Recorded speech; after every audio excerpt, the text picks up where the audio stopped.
The great thing about having a travel show is being able to point to a map of anywhere in the world and say, I want to go there. I mean, how unbelievable is that? So there's a place I've heard of for years that is the ultimate exotic, spiritual, beautiful island in the Indian Ocean. The people are unbelievable. It's greener than green. It's fragrant. It requires sunblock. And here I am. I'm packing a bag and I'm going to Bali.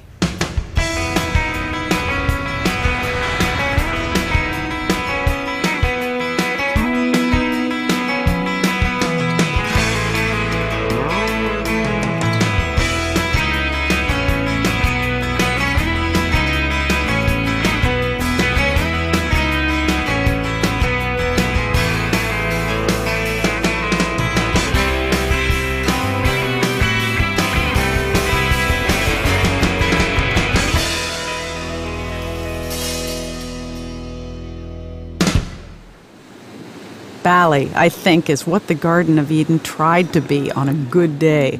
There is a natural spiritual quality to the beauty of this island and its people that may be beyond any turn of phrase or television image to properly convey. But hey, I'll give it my best shot. Bali is one of 3,000 or so islands strewn along the equator that make up the sprawling country of Indonesia. It's far, but there are easy connections by plane from places like Singapore. I will be going from Uluwatu in the far south to Ubud, the legendary artist's town, to Jadalui in the heart of the island. The magic takes hold in a heartbeat. The first contact with the fearsome, fantastic faces of Bali's myth and legend. This is the temple of Ulaanbaatar. When we were planning this trip to Bali, we assumed we would go to Besaki, which is the most important temple here. It is sort of the mother of all temples, the most sacred site to the Balinese Hindu by a volcano, a little further north from here. But when we got here and we started asking some, old Balinese hands, people who'd lived on the island for years, what was the most sacred, beautiful place to them, they said without exception, you must go to Kintamani. You have to go to Batur. And it was great advice. The volcanic setting is ungodly beautiful. In the distance, Mount Batur and the sacred lake, and don't even think about swimming there. It is the fountainhead. It's the source of all the water that makes Bali the greenest place on earth. This temple dates from the 11th century and honors the goddess of the lake, and there she is, holding her little vessel of holy water. And I have it almost to myself, except for one lovely family who smile warmly and get on with their day. There are endless mystical things to explore about Bali's landscape and culture, and it may not be the highest intellectual point of departure, but I have to know, how do the women carry those things on top of their heads? I don't know how you do this. Do you need the towel? Can I do that? Can you show me? I stop in this village, and this friendly woman lends me her towel and basket, though I'm sure they think I have just escaped from an institute for the hopelessly insane. But I can't go anywhere. I can't walk anywhere. Good? It is way harder than it looks.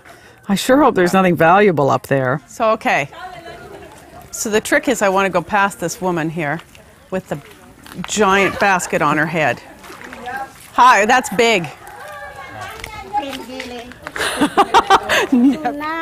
My tutor tries to give me another lesson. Just watch, it's almost one motion. The towel's wrapped around, the basket's up in a flash, and she makes it dance like a Ricky Martin video. And just when the villagers are weeping with laughter, the final indignity. A woman half my size and twice my age. Do that. It's rice?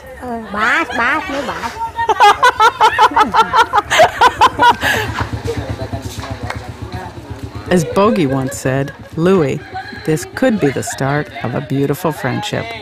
I want to be like you.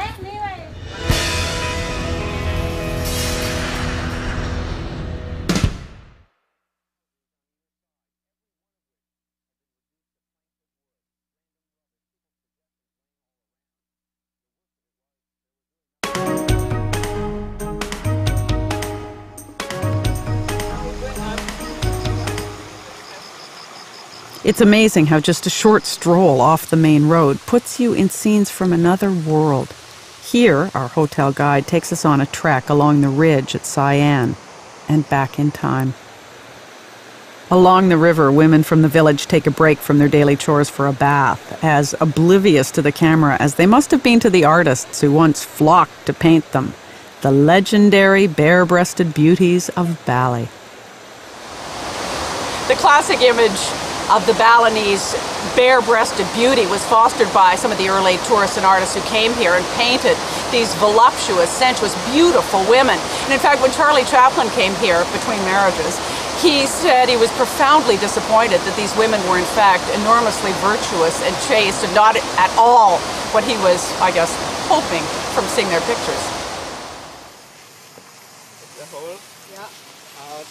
It seems crazy. We're a short cab ride from town, but it's miles of unspoiled jungle.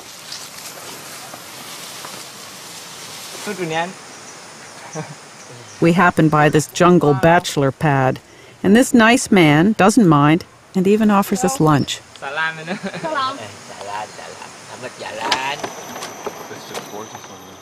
A barely visible footpath takes us up the green hills, across rickety footbridges to the village.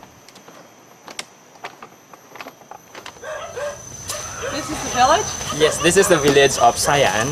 Yeah, that's the clubhouse we call Baung, the clubhouse with... Everywhere is a chorus of dogs and roosters. Most Balinese are Hindu, and their spirituality and everyday life are inseparable, really. This family, all dressed up and so gorgeous, are off to a temple ceremony. In Bali, there is always a temple ceremony happening somewhere. More on that in a minute. Now, this old girl isn't going anywhere dressed like that, but I thought she was just great.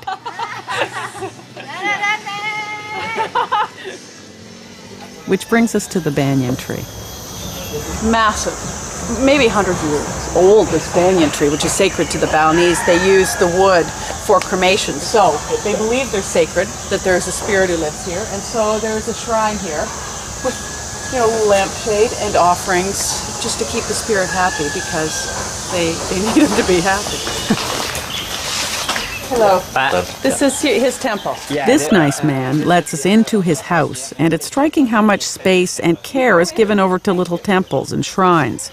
So every family in Bali has a temple at their house? Yes, that's right. Every compound. So there are shrines for God, for the God, one the ultimate supreme God. There are also shrines for ancestors. For the ancestors, and that is the shrine for look after the house, and that is the shrine for the rice paddy. It's lovely, really. All the spirits past and present that need constant tending, and it's not like make these beautiful offerings or you will die a horrible death kind of thing.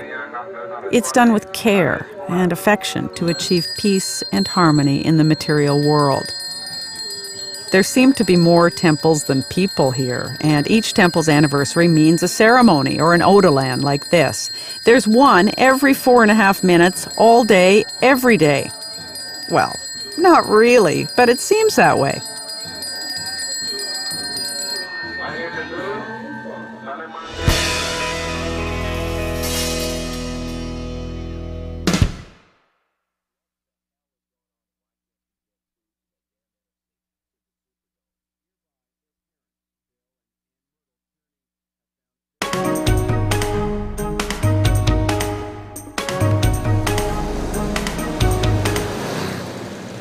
They happen constantly, out of nowhere, random acts of magic. Driving down the main street of Ubud, the artist's colony, a clang of bells and a flash of color leaps past the window. I'm barely in time to catch a glimpse of the rarely seen Dance of the Virgins, or Legong. The dogs bark, buses roar by outside, but they whirl away, impossibly beautiful in their vivid silk dresses and timeless choreography. Much to my regret, the dance ends, and the temple blessing at this odolan begins. They're back to being just pretty young girls, but their faces linger in my memory. The breathtaking beauty and serenity just continues, especially if you're staying at one of the 2 Four Seasons in Bali. A design magazine review called The Four Seasons at Siam Paradise Found. On top, there is an elliptical lily pond and this otherworldly sort of palace in teak, coconut, and marble that unfolds perfectly down to the Ayang River. You can lie here and have a Balinese massage, which is fairly rigorous. I try to keep my eyes open because I can't imagine ever seeing anything like this again. But a girl's got to eat. A warung in Bali is a place you get something to eat. It could be a roadside stand, corner store, fancier, like this one, Made's Warung, which is an institution in Kuta. People love the communal tables. Where else can you just unwind with a glass of bintang at the end of a rough day in Bali? So I have ordered what is supposed to be the signature dish here called nasi campur. The food here is basically Indonesian. Satay and peanut sauces, curries, and a hot sauce called sambal, which ranges from merely spicy to nuclear. And it costs so little, it can be a very cheap vacation once you get here. It's made from chili. It's very spicy. Very hot. Very hot. So am I tough enough for the sambal? Yeah. Could be. All right, I'll go slowly. Thank you. All right, I'll go very slowly on the sambal. And I'll taste something. Which is grand. Hello. How are you? This is a jewelry shop in the village of Chaluk. Just looking around. Where's the gold? Gold's over here. Each town here specializes in a different artistic medium. Silver, weaving, painting. This would be your gold capital of Bali. And I am being really bad. So if you are my husband, get a sandwich now. Hoops. Is there anything that's sort of typically Balinese? Something Balinese style, maybe like this one. Of course, I'm attracted to a pair of earrings that are worth the gross national product of Iceland. Something like this. This is barong design. Let me see. Is there a mirror? The hotel guide says offer less than half of the opening price. Let's see. But the owner, whom I nickname Honest Edna, is relentless. How much? Yeah. This one, that rupiah. Saying what? 675,000. 6,750,000 rupiah. Ah! Is that $3,000? No. What dollars? 3 million. US. Oh, US. That $675. Yeah. That's. That I don't dollars. think. But you Yeah. I give less, yeah. Yeah, I know, but I still think that's Yeah. that's really expensive. Yeah.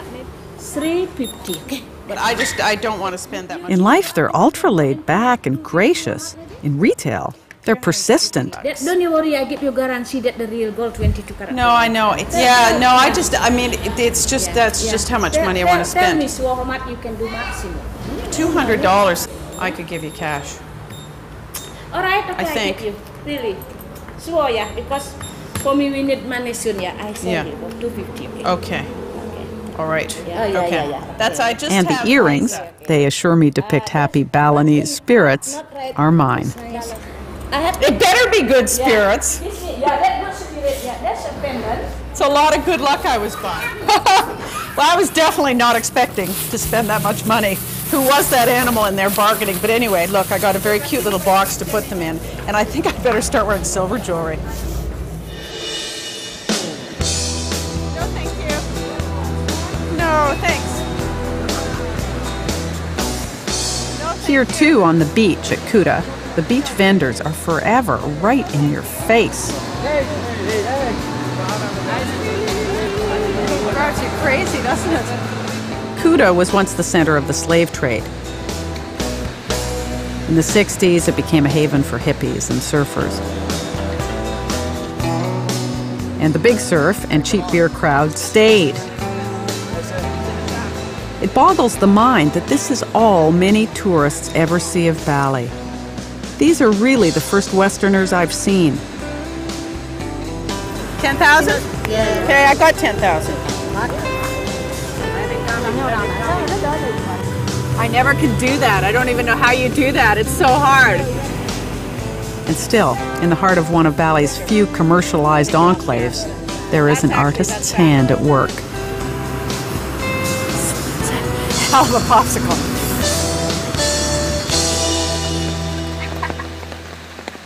Planting rice looks like hard work for something the Balinese believe is a gift from the gods. I love the ducks you see all over the fields. They waddle around eating bugs, fertilizing the soil, and showing up on menus in local restaurants. Sorry, guys. But if rice and tourism are the backbones of the economy, the heart of the society is artistic. Creating beautiful things is just ingrained in their way of life. Even Noel Coward, no creative slouch himself, once observed, "It seems that each Balinese native, from the womb to the tomb, is creative. And though it's all terribly clever, there is too much artistic endeavor." The town of Ubud is the center of the extensive artistic community and a must to visit. It's full of galleries and shops, and the town itself is a work of art.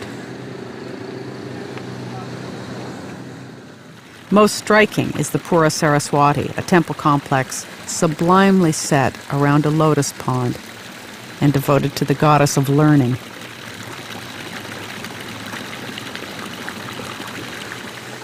The Nekka Gallery has a wonderful collection of Balinese artists with their vibrant colors and subjects, influenced by an influx of Europeans in the 1930s.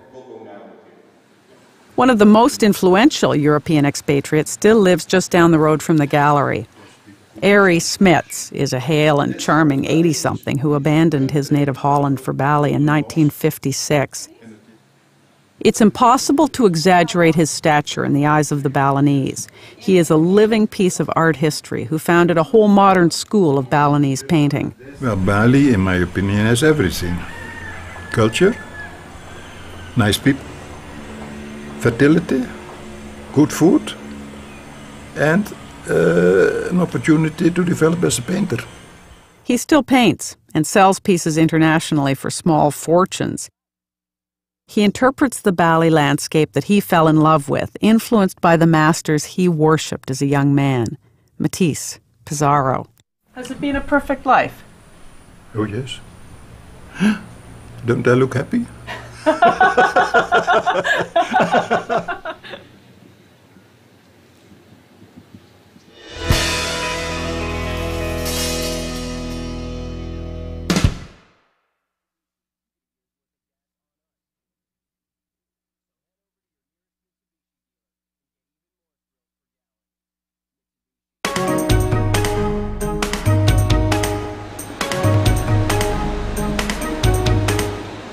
There are two last excursions. One is here to the mystical temple of Uluwatu in the south, dedicated to the spirits of the sea. It's 1,000 years old, carved out of coral on a cliff high above the Indian Ocean. The monkeys look cute, but frankly, they are a royal pain. They are sacred in Bali's mythology, so try to be nice. They scare me. I hide my earrings, especially since you know how much they cost.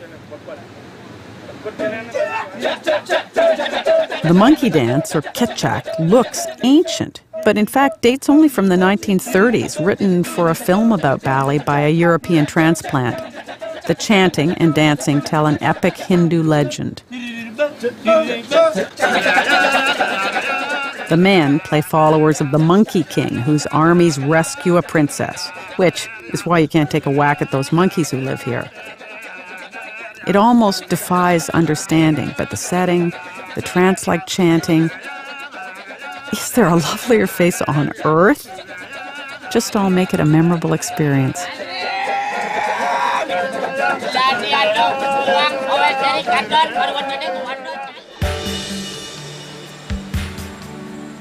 The best thing about the enormous power and influence of being a travel show host is that you can pick up a postcard of somewhere too beautiful to really exist and say, I want to go here.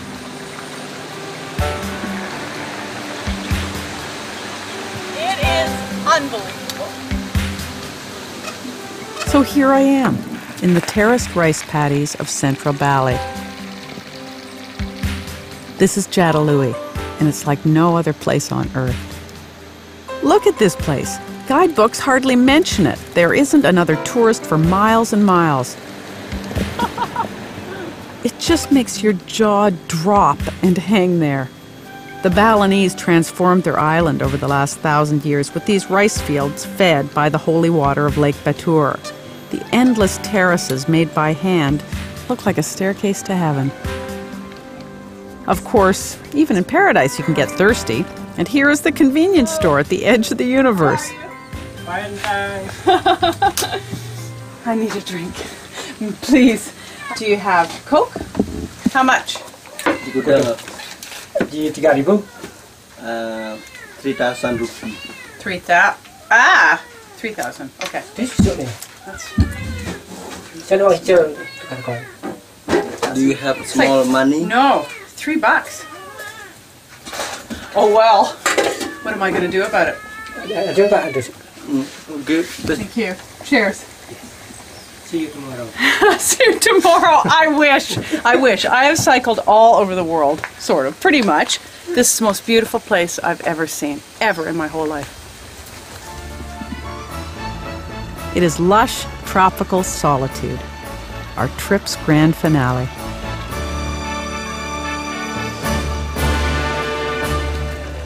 Well, maybe one last spa treatment. At the Four Seasons in Jimbaran Bay on the south coast, you get this treatment based on a traditional wedding preparation for young brides on the nearby island of Java. There's yogurt and lavender, baths with frangipani blossoms and rose petals, sandalwood paste, aloe. Sounds like a recipe for tandoori Pringle, but for a minute I was a goddess.